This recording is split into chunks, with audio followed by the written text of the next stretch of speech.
Hello and welcome back to another speed build. Today I'm going to be building a grungy little bar on a corner for my neighborhood spruce bug.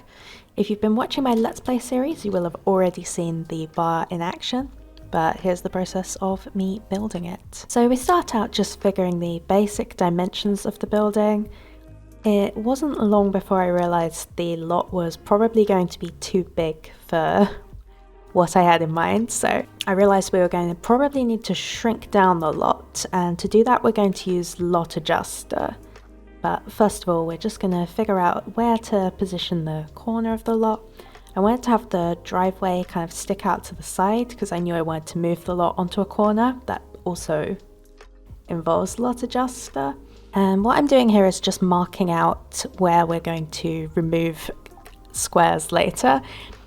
To be honest, it's kind of hard to explain this stuff, so perhaps I'll do a proper video on using lot adjuster later, but for now we're just gonna have to roll with it.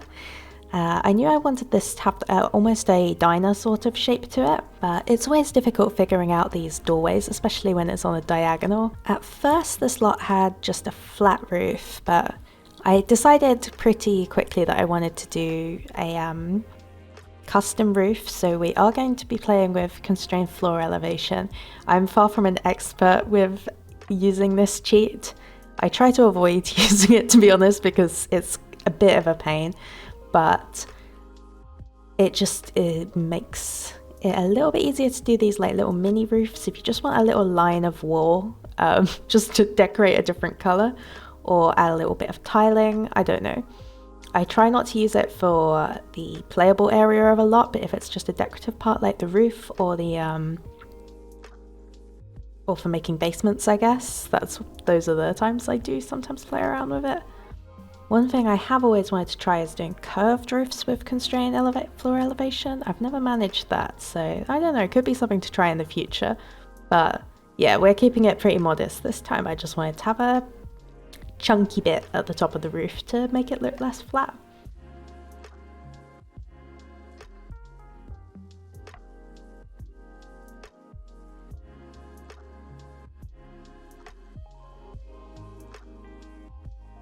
And now that we've done that, we can have a little strip of tile running around the top, or at least that was the idea. I didn't even do it initially. I sort of played with a few different ideas for this one. I wanted it to look kind of westerny, but not too cheesy, so it's not what I went with in the end.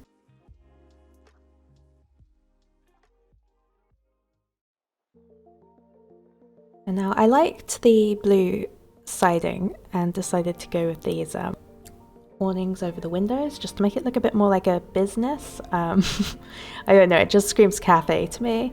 I think maybe it looked a little bit fancier than I was going for, but we'll keep them for now.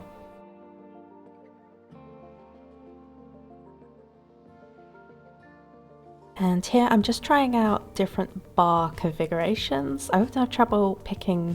This is the one I tend to go for. Oh, never mind. Here I've remembered these custom content windows, and I thought they looked a little bit grungier and maybe added to the vibe a bit more. And I wanted the entrance to look a bit different to the rest of the restaurant, so restaurant. At this stage I wasn't sure if I was building a diner or a or a bar, so we're just playing around still.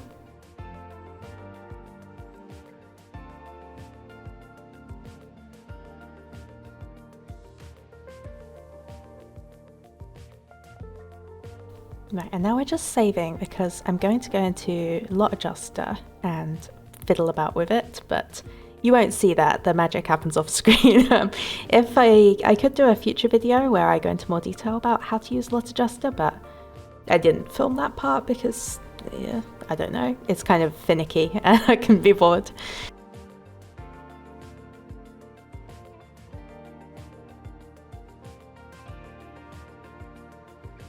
Just giving the roof a little bit more detail. These are like some Maxis decorative roof pieces that I really like using to kind of just give, well, I don't know what you'd call it, but like it makes flat roofs look a little bit more urban, a little bit more fun.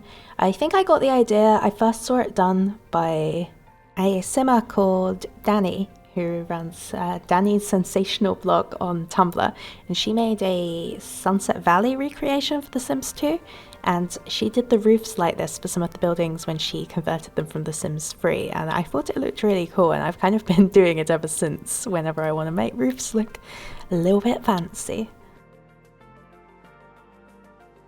Right, and you can see it takes me a really long time to decide on a wall this time. I knew I really wanted to have tiles, but I wanted bricks, but I wanted it to look like a bit cheap, and it was just, I don't know, it was difficult. It took a few attempts before I found something that I liked, but we get there in the end. And at this point, I'm fairly happy with the exterior.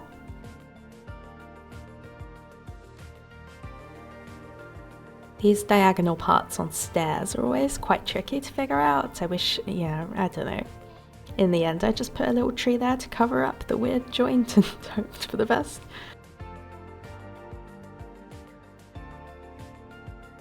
Oh, and I'm changing the stairs now, but you'll see the weird little tree will remain. Yeah, I guess I wanted the cheaper stairs, so the whole lot had a kind of cheaper look to it. And I'm also adding some benches. I always just think it looks nicer to have the telephone booth a little bit further out. And lampposts, I think, just add a lot to it, makes it look more realistic, and they also look really cute in neighborhood view, especially if you have the light up at night mod. Oh, here I am adding these bespoke floor edges. This is part of the bespoke build set by Honeywell on Mod The Sims. I almost never use these. I kind of just remembered they existed at the last minute, but I was really pleased with how they came out. Just covers up that weird little joint. And then you see here, I decided against these awnings, but for some reason I couldn't delete them. I have no idea why that was. Even when I tried to add a different one, it would add, but like on top of it, you can kind of see. So possibly playing around with lot adjuster caused that. I don't know, I'm just guessing, but something to be aware of. But I just decided I'll live with it. It looked alright. I do think it adds something, so you know, maybe it's for the best that the game wouldn't let me get rid of them, because I actually think they look quite good.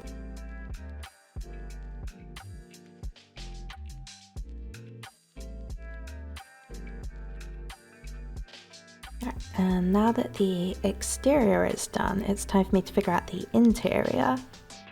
Even after using lot adjuster to bring the size of the lot down, I still felt like it was quite a lot of space and I wasn't quite sure how to break it up. And I also wasn't sure what kind of walls to use. I knew I wanted it to have like a grungy look, and then I discovered these wallpapers, which I think might be from the Castaway Stories pack. And they just look delightfully grungy with the wallpaper peeling off, and that's what I went for.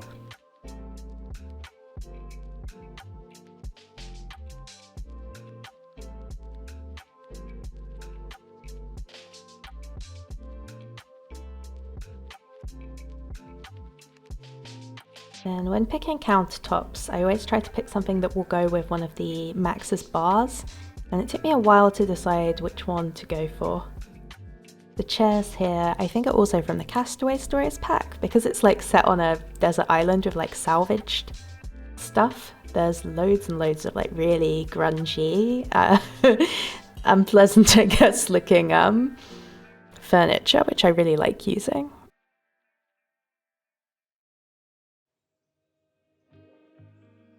Right, and then I remembered there is a bar that goes with the... Does it go? I guess it doesn't. Yeah, I realized there wasn't actually a bar that went with the counters I'd chosen, so I just had to wing it and try and get something that matched the wood color closely. And then we're going to add blinds to the curtains, just so the patrons to this dingy little place get a little bit of privacy. I realized there weren't enough squares here to make little booths, so I've just done one big booth instead, which isn't what I normally do, but it's really just for the aesthetic, since I doubt Sims will sit down there anyway. I always think if you want a place to like lived in, especially bars and that, you've got to just add loads and loads of posters everywhere. I particularly wanted to have like sports or like car related stuff to give it that kind of American bar look. And you've got to have those wall speakers so that you've got the background music blaring at all times. I really like the radio music that comes with the game, so I always try to include it on lots so that I get to hear the tracks. And then I also have a TV up here just because that's where they gotta watch the game.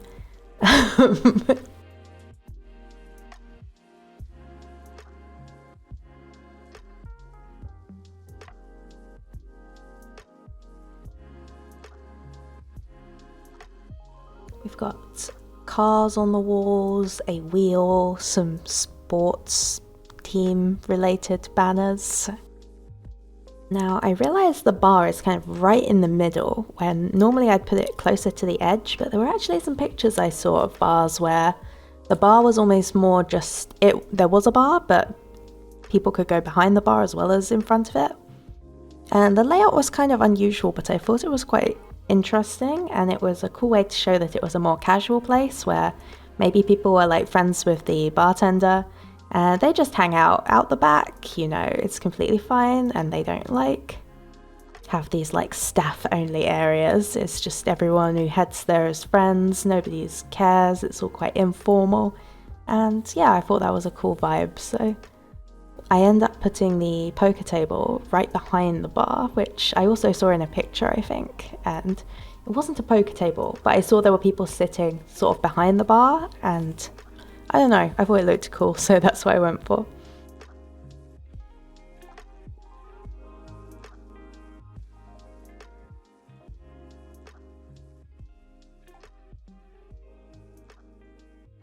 See, initially I played around with having the pool table behind here, but there wasn't really enough space, so I moved it over here. And I still haven't figured out what to do with that back room, so we're gonna, you know, come back to that later.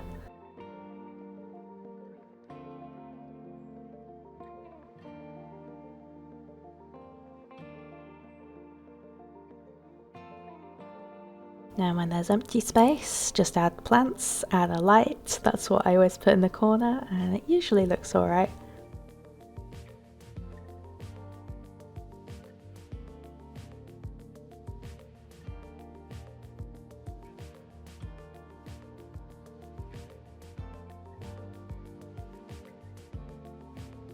Another thing I love adding to lots is string lights. There's these ones that came with, I think, the holiday party pack. And I just think they always make a lot look a little bit tackier in a way that I really enjoy. Yes, I think that tacky palm tree painting just goes so great with the rest of the bar. I wasn't sure whether to add a jukebox because we already had speakers and there was a TV, and I just thought if they put on more music it's going to be too much going on, so we decided against it in the end. And I wasn't sure what to do with this corner either, where it's sort of in the entrance, so I just put a chair there. It's not really that practical for gameplay, but I feel like it's the kind of thing you see in real life. Like there are just a few extra chairs just pushed off to the side because they're not being used at the moment. Alright, and now I've remembered the sports merch that you can get, and we're hanging that around everywhere, just adding a bit more of these bits of wall, the dodgy bits. The dodgy bits. I wasn't sure, I still felt like I had so much space even though I'd made the lot pretty small, so I was like, maybe just some more booths. It's not actually a restaurant because I didn't want Sims to eat here, I wanted them mostly to drink, play guitar, you know, play cards. I find if you make a lot into a restaurant, the Sims mostly, they just sit down, eat and then leave. And I really wanted this to be a place where Sims like hung out with each other mainly, so the booths are really just decorative. And then you see, last minute, I suddenly remember you gotta have a bathroom. There are times where, and well, I don't want to spoil anything actually, so never mind, but there are definitely times when I forget to build bathrooms in this game, and it's really annoying when you send a sim to a lot and then someone needs the toilet and you forgot to add toilets, so I'm glad I remembered here at least.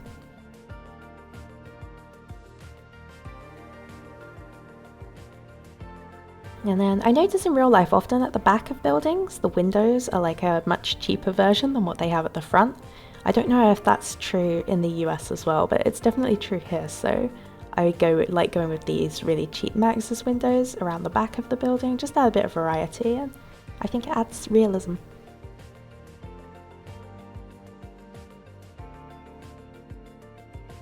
Right, and you can see I am really running out of ideas. I'm just looking around like maybe this propeller could go on the wall. And then that pinball machine. I always like using the pinball machines, but they take up so much space. It's quite difficult to work them into a building. So yeah, it was cool to have a space for that.